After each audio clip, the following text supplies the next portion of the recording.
भविष्योत्तर पुराणमा भगवान श्री कृष्ण एवं महाराज युधिष्ठिर बीचको संवादमा पाप मोचिने एकादशीको वर्णन गरिएको छ। एकपटक युधिष्ठिर महाराजले भगवान श्री कृष्णलाई भन्नुभयो, हे केशव, आम्लेकी एकादशीको वर्णन पश्चात मलाई कृपा गरी चैत्र महिनाको कृष्ण पक्षमा हुने पाप मोचिने एकादशीको वर्णन गरिदिनुहोस्। भगवान श्री कृष्णले भन्नुभयो, हे राजन, धेरै समय पहिले लोमस ऋषिले राजा मानधातालाई यस पाप मोचिने एकादशीको महिमा सुनाउनु भएको थियो।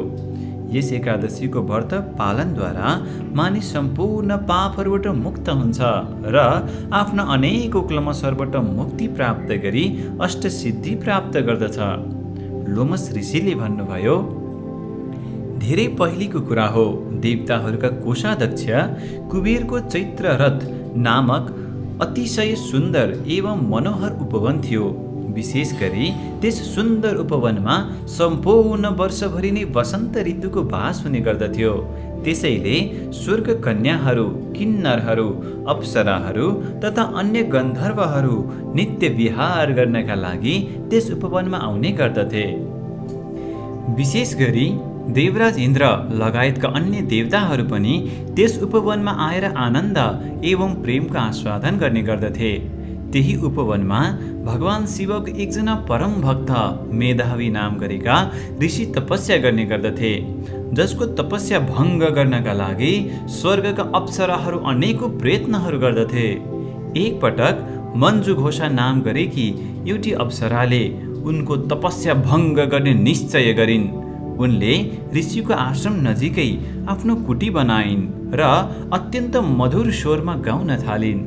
त्यही समय शिवजीका शत्रु कामदेव पनि शिवभक्त मेधावीमाथि विजय प्राप्त गर्ने उद्देश्यले यहाँ आएका थिए। भगवान शिवले कुनै एक समय कामदेवलाई भस्म गरिदिनु भएको थियो र त्यसैको प्रतिशोध लिनका लागि नै उनी ऋषिको शरीरभित्र प्रवेश गरेका थिए। शुभ्र उपवीत धारण गरेका मेधावी ऋषि चैवन ऋषिको आश्रममा निवास गर्ने गर्दथे। आफ्नो शरीरभित्र कामदेवको प्रवेशद्वारा मेधावी ऋषि पनि कामदेव जस्तै देखिन थाले। त्यही समय कामासक्त मञ्जु घोषा पनि उनको निकटमा आइन्। मेधावी ऋषि पनि कामले घायल भए। उनलाई शिवजीको उपासना विस्मरण भयो र उनी स्त्रीसँगमा पूर्ण निमग्न हुन थाले। मञ्जु घोषासँग विलास गर्दै गर्दा उनलाई दिनरातको पनि विस्मरण भयो। यसरी मेधावी ऋषिले अनेक वर्षसम्म काम क्रीडामा नै आफ्नो समय बिताए। तत्पश्चात एक दिन मञ्जु घोषाले मेधावी ऋषिको पतन भइसकेको कुरा चाल पाइन् र उनले स्वर्ग फर्कने चाहना व्यक्त गरिन्।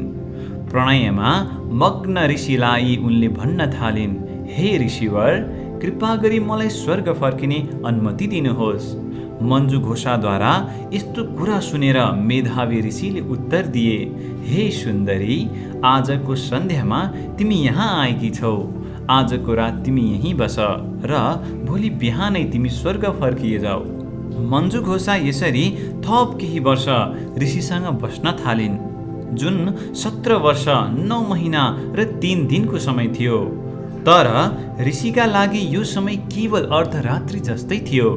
मञ्जु घोषाद्वारा पुनः स्वर्ग फर्किने अनुमति लिए पश्चात ऋषिले भने, हे सुन्दरी, अब प्रातः हुँदैछ, मेरो प्रातः विधि सम्पन्न भएपछि जाऊ। त्यसपछि ती अप्सराले हाँस्दै भन्न थालिन्, हे ऋषिवर, प्रातःविधि सम्पन्न गर्नका लागि हजुरलाई कति समय लाग्दछ? अहिलेसम्म हजुरलाई तृप्ति भएन? मेरो सँगमा हजुरले यतिका वर्ष बिताइसक्नु भएको छ। त्यसैले कृपा गरी समयमाथि विचार गर्नुहोस्। यो शब्द सुन्दै गर्दा मेधावी ऋषिले समयको गणना गर्न थाले र भने, ओहो, हे सुन्दरी, मैले आफ्नो जीवनको 17 वर्ष व्यर्थ गुमाएँ। तिमीले मेरो जीवन एवं तपस्या दुवैलाई नष्ट गरिदियो।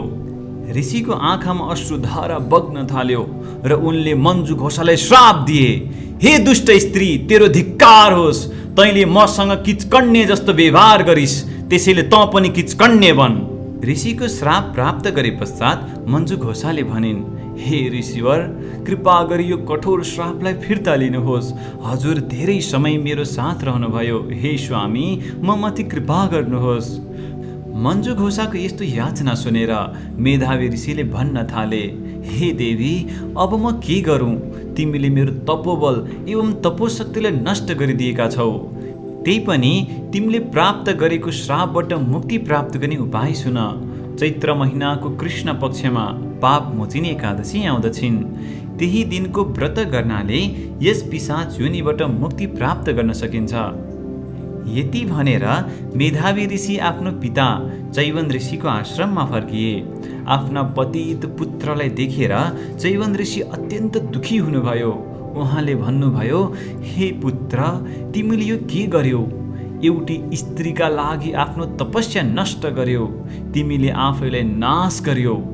आफ्नो पिताको यस्तो वचन सुनेर मेधावी ऋषिले भने, हे पिता, मैले दुर्भाग्यवश एउटी अप्सराको सङ्ग गरी अत्यन्त भयानक पाप गरेको छु।